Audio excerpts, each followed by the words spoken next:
Hi everybody, welcome to our next video blog. One of my favorite writers growing up was Shel Silverstein of Where the Sidewalk Ends and A Light in the Attic fame.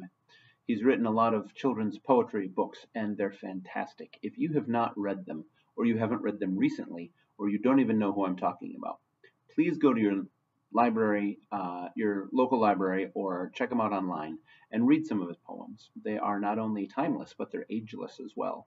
I enjoy reading them at 48 as much as my kids enjoy reading them at 4. So this is one of his books, probably his most famous, called Where the Sidewalk Ends. And one of my favorite poems as I was growing up out of it was called Smart. And I want to read it for you right now. My dad gave me $1 bill 'cause I'm his smartest son, and I swapped it for 2 shiny quarters 'cause 2 is more than 1. And then I took the quarters and traded them to lube for 3 dimes. I guess he didn't know that 3 is more than 2. Just then along came old blind Bates, and just 'cause he can't see, he gave me 4 nickels for my 3 dimes, 'cause 4 is more than 3. And I took the nickels to Hiram Coombs down at the feed seed store. And the fool gave me 5 pennies for them, and 5 is more than 4. And then I went and showed my dad, and he got red in the cheeks, and closed his eyes and shook his head, too proud of me to speak.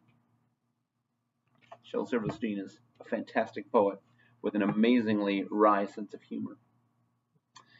It takes a long time for us as human beings to learn the value of things. When I was in college, I was a psychology major, and so we got to reenact a very famous experiment with 3-year-olds. So a neighbor, a friend of mine, had a 3-year-old, so I got to work with this boy, and here's how the experiment goes. I'm going to tip this down. So you begin by showing them this pile of chocolates. Usually use M&Ms, but I don't happen to have M&Ms with me right now. So you use this pile, and you say, all right, take a look. You see this? Excellent. Now watch this. And you take them and you spread them out like this into a straight line. Again, usually with M&Ms it works a little bit better than with this, but this is all we had on hand today. And you spread them out as much as you can. And then you say, okay, so now is there more chocolate? And invariably, a 3-year-old, even a young 4-year-old, will say, yes, of course there's more chocolate. And they will argue with you. They will insist there is more chocolate now than there was when the pile was together like this. It's a matter of understanding the value of things, that bigger space doesn't always mean more value. But eventually we do learn the value of things. Eventually we learn that friendship is more valuable than getting our own way. We learn that play is more valuable than work. But then as we grow up, society begins to teach us the wrong values of things. It begins to teach us that work is more valuable than play, or family, or health. It teaches us that looking okay is far more valuable than being okay, or finding out how to be okay. It teaches us that we are more valuable than them. And it takes the rest of our lives to unlearn those wrong value lessons that we get from our society. So as we continue our look at the kingdom of God, we've been looking at it the last week and we'll look at it some more this week. I want to turn once again to Matthew 13 and look at 2 different parables that Jesus gives about the kingdom of God that have to do with value. They're this. Let me read them from Matthew 13, 44 to 46. The kingdom of heaven is like treasure hidden in a field. When a man found it, he hid it again, and then in his joy went and sold all he had and bought that field. Again, the kingdom of heaven is like a merchant looking for fine pearls. When he found one of great value, he went away and sold everything he had and bought it. These parables are not very tricky.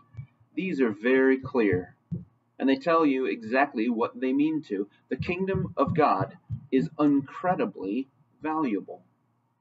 Remember, we've defined the kingdom of God as Jesus is ruling as our king in our lives. We've also defined it as the community of those who let Jesus rule in their lives. Usually we think of that as the church, big C church, the church around the globe. And I say that big C church because it's important, because there are a lot of small c churches that are not part of the kingdom of God. But ultimately, that's what we've talked about, the kingdom of God really is.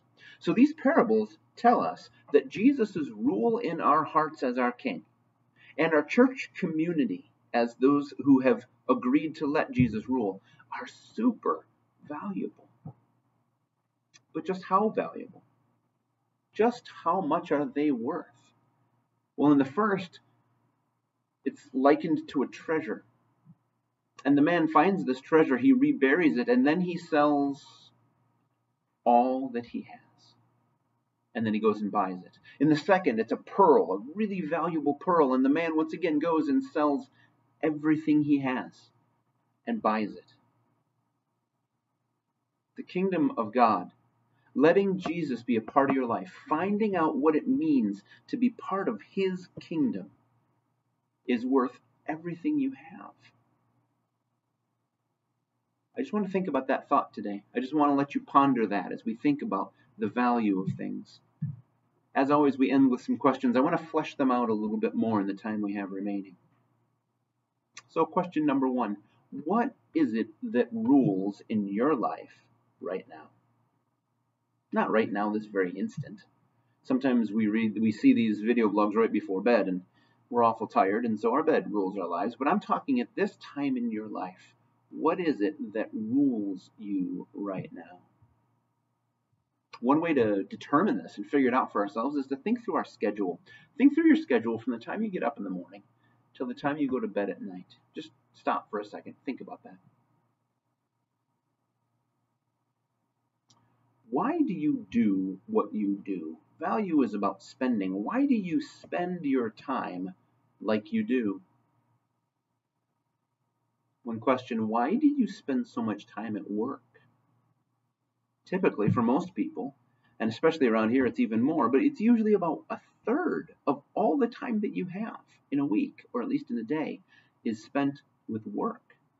And that's if you're only working an 8-hour day, which very few people do anymore, especially not in Lake County. Why do you spend so much time at work? What drives that for you? Is it the kingdom of God? How about this question? Who tells you what to do? Who is it that tells you what car to buy? I know you say your spouse, I get that. But I mean, who is it that's influencing you? Because that influence is the reign in your life, is who's giving you the rules. Who's influencing you where you should live? Who influences you what you should eat? Who influences what clothes you wear each day? These are those people, those groups, those things that are ruling in our lives. Question number 2. If God truly ruled in your life right now, what would that change for you? Would you drive what you drive if Jesus ruled in your life? Would you live where you live if Jesus truly ruled in your life? Would you eat what you eat and do what you do? Would you spend a full third of your life working at a company or a school or a hospital or whatever it may be? Please don't hear an implication that I'm saying it's wrong to do these things. I hope your answer is yes. That's exactly where I would be. It's where God's called me to be, but we have to evaluate these things once in a while, and today is a good day for that. So, I'd like to see if this idea of God ruling in our lives holds up to scrutiny. So take a look at your life. Figure out. Ask yourself that question. Does God truly rule? And if the answer is there's areas of my life God is not ruling in, then I want to ask you this. What would it be worth to you to turn those pieces of your life over to God?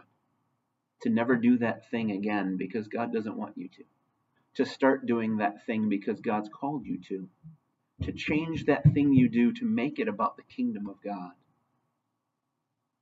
What would you be willing to give up to make that happen? Would you be willing to give up your reputation as a nice person in order to speak out against the injustices of the world? Would you be willing to give up your comfort level? Would you be willing to give up your bank account and your investments? Would you be willing to give up your job or even where you live? Would you be willing to get up and move to a new place if you felt God was calling you to do that? In these parables, these people gave everything they had for the kingdom of God. And the kingdom of God is truly worth it. I've experienced that in my life of how much it's worth. And I'm working on trying to give every aspect of my life over to the kingdom. I hope you are too. Let's see what we can do and ask ourselves on a regular basis, what is the kingdom of God worth to you? All right. We'll talk to you later this week. But once again, we encourage you to join us on Sundays at 9:30 a.m. for our worship services. You can find the way to get to those at our website, www.libcove.org. That'll take you on. There is a link that'll take you to our YouTube site where the services are. And immediately following the service, I'd like to encourage you to join us for our coffee hour.